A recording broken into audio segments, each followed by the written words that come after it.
Homemade air bag and serum பார்க்கலாமா? First வந்து பார்த்திங்கன்னா, ஒரு பவுல் எடுத்துக்கோங்க. அதில் வந்து தண்ணி ஊற்றிக்கோங்க. தேவையான அளவுக்கு தண்ணி ஊற்றிட்டு, செம்பருத்தி பூ இருக்கு இல்லையா, ஃப்ரெஷ்ஷாக கிடைக்கும் இல்லையா, ஸோ அது வந்து ஆட் பண்ணிக்கோங்க. அதுக்கப்புறமா வந்து பார்த்திங்கன்னா, வெந்தயம் வந்து ஆட் பண்ணிக்கோங்க. வெந்தயம் வந்து ஏர் க்ரோத் ஸ்டிமுலேட் பண்ணும். ஏர் வந்து மாய்ஸ்சராக வச்சுக்கும் அதுக்காக.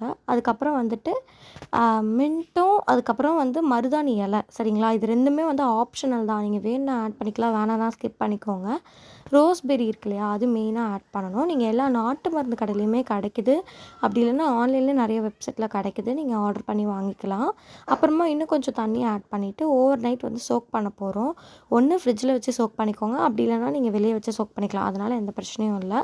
அதுக்கப்புறம் மார்னிங் எடுத்து பார்த்தீங்கன்னா, ஒரு ஜெல் கன்சென்ட்டில் இருக்கும். அது நீங்கள் பார்த்தீங்கனாலே தெரியும், ஒரு ஜெல் மாதிரி இருக்கும். ஸோ அதை வந்து என்ன பண்ணுங்கள், நல்லா வந்து பாயில் பண்ண போகிறோம். 2 to 4 minutes கிட்ட பாயில் பண்ண போகிறோம். பாயில் பண்ணுறதுக்கு வந்து இது டைம்லாம் கிடையாது.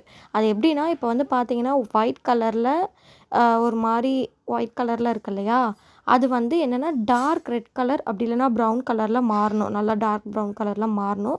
ஸோ இப்போ பார்த்தீங்களா, மாறிடுச்சா? ஸோ இந்த கலர் வந்தோடனே நீங்கள் வந்து சீரம் ரெடி ஆகிடுச்சு. ஆஃப் பண்ணிவிட்டு இதை வந்து ஃபில்ட்ரு பண்ணி ஒரு ஸ்ப்ரே பாட்டிலில் போட்டு வச்சுக்கோங்க. இது எப்போல்லாம் யூஸ் பண்ணலான்னு வந்து பார்த்தீங்கன்னா, நீங்கள் டெய்லி யூஸ் பண்ணிங்கன்னா கண்டிப்பாக உங்களுக்கு வந்து தலைவலி வரும், தலை பாரமாக இருக்கும். ஸோ எனக்கு அப்படி தான் இருந்தது. ஸோ நான் டெய்லி யூஸ் பண்ணல, ஆல்டர்னேட்டிவாக யூஸ் பண்ணேன்.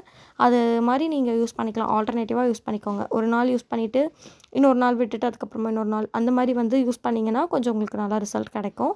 அப்புறமா வந்து ஆலோவேரா வச்சுட்டு அந்த நம்ம ஃபில்டர் பண்ணிவிட்டு மீதி இருந்தது இல்லையா, ஸோ அதை வந்து நல்லா மிக்சியில் போட்டு அரைச்சிட்டு கொஞ்சம் தேங்காய் பால் ஆட் பண்ணிக்கலாம். ஃப்ரெஷ்ஷான தேங்காய் பால் கிடச்சா ஆட் பண்ணிக்கோங்க, அதுவும் ஆப்ஷனல் தான்.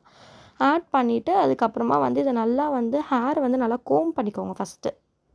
எவ்வளோ கோம் பண்ணிவிட்டு நல்லா என்னோடய ஹேர் இப்படி தான் இருந்தது ஃபஸ்ட்டு. நான் அதை அப்ளை பண்ணதுக்கு முன்னாடி நல்லா கோம் பண்ணிட்டேன்.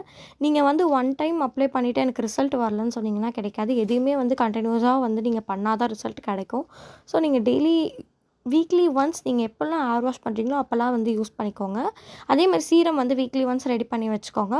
ஃப்ரிட்ஜில் வச்சு கூட நீங்கள் வந்து யூஸ் பண்ணிக்கலாம், வீக்லி ஒன்ஸ் வந்து ரெடி பண்ணிவிட்டு. ஸோ இந்த மாதிரி வந்து நல்லா வந்து ரூட்லேருந்து கீழே அந்த ஸ்ப்ளிட்டன்ஸ் இருக்கும் இல்லையா, நம்மளுக்கு எண்ட்ஸில் அது வரைக்குமே அப்ளை பண்ணுங்கள். எனக்குலாம் நிறைய ஸ்ப்ளிட்டன்ஸ் இருந்தது. ஸோ இதை நான் அப்ளை பண்ண ஆரம்பிச்சு தான் எனக்கு போச்சு.